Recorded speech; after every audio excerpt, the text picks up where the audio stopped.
네, 안녕하십니까. 박 대표입니다. 네, 이번 방송은 넥스틴이라는 종목에 대해서 이야기해 보도록 하겠습니다. 영상 하단에 좋아요 한 번씩 눌러주시고 이야기 시작해 보도록 하겠습니다. 네, 넥스틴이라는 종목에 대해서 이야기해 볼 텐데, 넥스틴이라는 종목 기본적으로 반도체 관련된 종목입니다.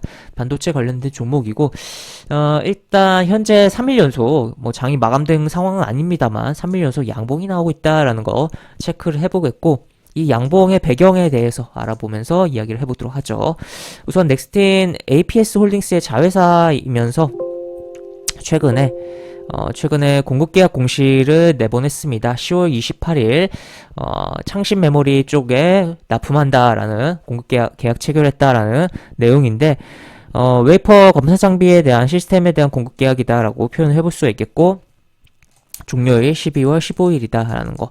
그 다음 또 추가로 오늘 나온 공시입니다. 오늘 나온 공시도 매출액 대비해서, 최근 매출액 대비해서 25%, 지난번 공시의 경우는 12%, 약 13%, 그러면은 대략 38% 정도죠. 38% 정도 꽤 많은 규모이고, 이것도 역시나 12월 15일까지다 종료일이.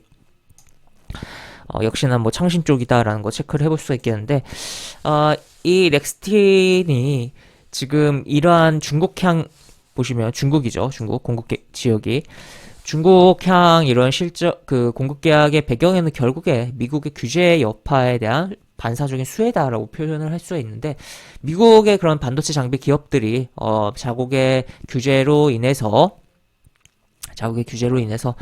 중국에 수출하는데 조금 무리가 있고, 또 수출을 하지 않겠다 선언도 하고 있는 그런 상황이죠. 그러다 보니까 국내 기업들, 미국 장비를 쓰지 못하니까 한국의 그런 장비 업체들을 살펴볼 수가 있는 부분이고, 중국 업체들 입장에서는 그쪽을 또 발주를 내고 있다라고 표현을 해볼 수가 있겠죠. 지난번에 워낙 이 반도체 관련해서 중국과 미국의 그런 부분은 요번에 좀 더 불거진 부분도 있긴 합니다만 계속적으로 이어져 왔던 부분이고, 중국이 그러면서 특히, 그리고 중국이 반도체 굵기를 외쳐내면서 장비에 대한 수요가 좀 더 자체적인 장비를 만들려고 하는 부분도 있지만, 아직은 그런 장비 쪽까지는 조금 거리가 있다 보니까 장비를 땡겨 오려고 하는 부분도 있었다 보니까 국내 기업에 대한 발주가 많이 진행됐고, 그에 따라서 기업들이 실적이 잘 나오면서 주가도 움직였던 측면이 있었는데, 다시 한번 그런 시기가 온 거 아닌가라고도 조금 예측을 해볼 수가 있겠고, 추측을 해볼 수가 있는 그러한 부분이다라고 볼 수 있겠죠. 다만 여기서 제한적인 것은, 중국이 지금 급해서 장비를 한 번에 막 땡겨대면서 가격 막 높게 부르면서 땡겨대는 거예요, 사실. 그러면 반대로 그 장비 다 가져간 이후에는 추가로 장비 수주가 우리 기업들이 많이 발생할 것이냐라고 봤을 때는, 또 그리고 미국과 중국의 반도체 그런 힘겨루기가 좀 더 심해질 경우에는 더더욱 우리의 수출에 있어서 조금 제한이 발생할 수 있는 부분이다 보니까 한계성이 발생하면서, 지금 당장의 실적은 좋고, 또 이것이 공급 계약들이 나오면서 주가에 반영은 되겠지만, 추후에 조금의 시차를 두고서는 실적이 오히려 앞에 실적이 워낙 잘 나와서 안 좋게 나오는 효과가 발생할 여파도 있다라는 것도 생각을 하면서 봐야 되는 측면이 있는 상황이다라는 것까지도 이야기를 드릴 수가 있겠습니다. 그래서 일단 현재 시점에서는 긍정적이고, 그렇게 보자라고 관점 볼 수 있겠고, 다만 조금 거리를 두고서 시점을 길게 봤을 때는 조금 이 실적에 대한 부분이 현재 좋은 것만큼 다시 추가로 좋을지 여부는 물음표를 던져야 될 필요성은 있다라고 봐야겠죠. 다만 그 부분을 만약에 국내 업체들이 굉장히 커버해주고 장비들의 투자가 굉장히 진행이 되고 한다면, 또 반전이 있을 여지도 있는 것도 같이 이야기를 드릴 수가 있겠습니다. 일단 넥스틴 차트로 넘어가서 보면, 공시 관련돼서는 이야기를 충분히 했으니까 넘어가서 보면은, 보시다시피 주가는 고점을 찍고, 상장한 이후에 고점을 찍고 쭉 내려왔다가 요 하락 추세를 제낀 다음에 쭉 올라갔으나 요 캔들이 밀집된 구간에서 한번 걸리고선 그대로 미끄러졌습니다. 여기서 좀 잡아주다가 다시 한번 시도했다가 와르르 무너지면서 시장 여파도 받았죠. 이때 무너진 부분이고, 그 다음에 재차 다시 한번 회복하려고 힘을 줬으나 다시 한번 미끄러지면서 저점을 형성하고 다시 올라오고 있는 그런 국면입니다. 그런 국면인데, 좀 더 세부적으로 최근의 흐름을 보면은 20일 이동평선에서 걸려주고 연속적인 음봉들 흐름, 그 다음에 재차 탈환하면서 올라왔고, 요 60일 이동평선 한번 찔러주고 바로 오늘 뚫어줬어요.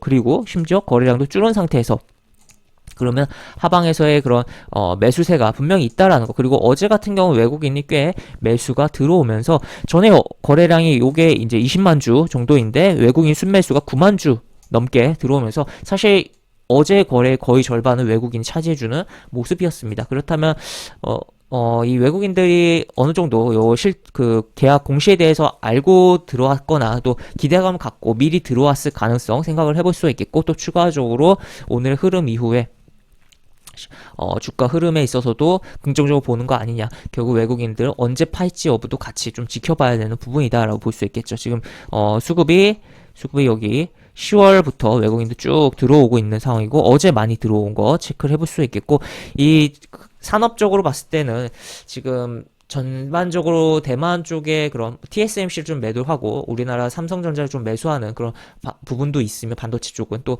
전반적으로 외국인이 아시아에서 한국을 좀 계속적으로 선호를 하면서 자금이 지금 들어오고 있는 상황이에요. 대만에서는 빠지면서 오히려. 그리고 또 중국의 상황에서 중국이 뭐 시진핑의 장기 집권이라든지 코로나 그런 부분이 제로 코로나 계속 하는 부분에 있어서 우려를 하면서 자금 이탈이 나오면서 그 자금이 가만히 있기보다는 우리 쪽으로 좀 유입이 되는 그런 부분이 지금 발생하고 있다라는 점에서는 계속적으로 이 반도체에 관련돼서 장비라든지 계속적으로 주목해야 돼. IT 쪽은 봐야 돼. 그런 측면이 있는 부분이고, 그동안 워낙 많이 빠져났던 게 어떻게 보면 그런 경기 침체라든지 실적에 대한 둔화를 미리 어떻게 보면 선반영을 많이 해놨던 부분인데, 이제는 저점을 찍고 안 좋은 실적을 확인하고 움직이는 것에 대한 기대감이 발생하고 있는 국면이다라고도 표현을 해볼 수가 있는 상황입니다.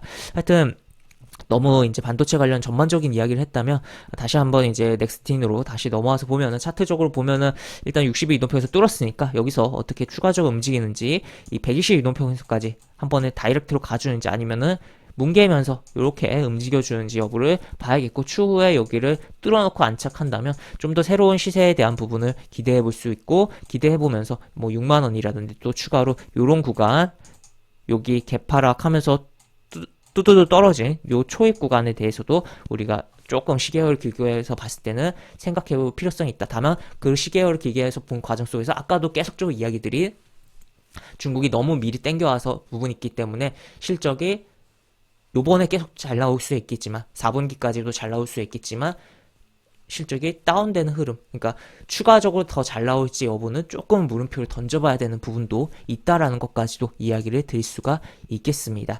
네, 이렇게 볼 수 있겠고, 영상 하단에 보시면 설명과 댓글 부분에 동일한 링크가 들어갑니다. 이 링크 타고 들어오시면 제가 운영하는 무료 카톡방으로 입장하실 수 있고, 입장하시면 여러가지 장중 시황 관련 코멘트, 속보 관련된 부분, 여러가지 부분들, 또 무료 추천주에 대한 부분도 진행하고 있으니까 이 부분 참고해 보시기 바랍니다. 이상 박 대표였습니다. 네, 감사합니다.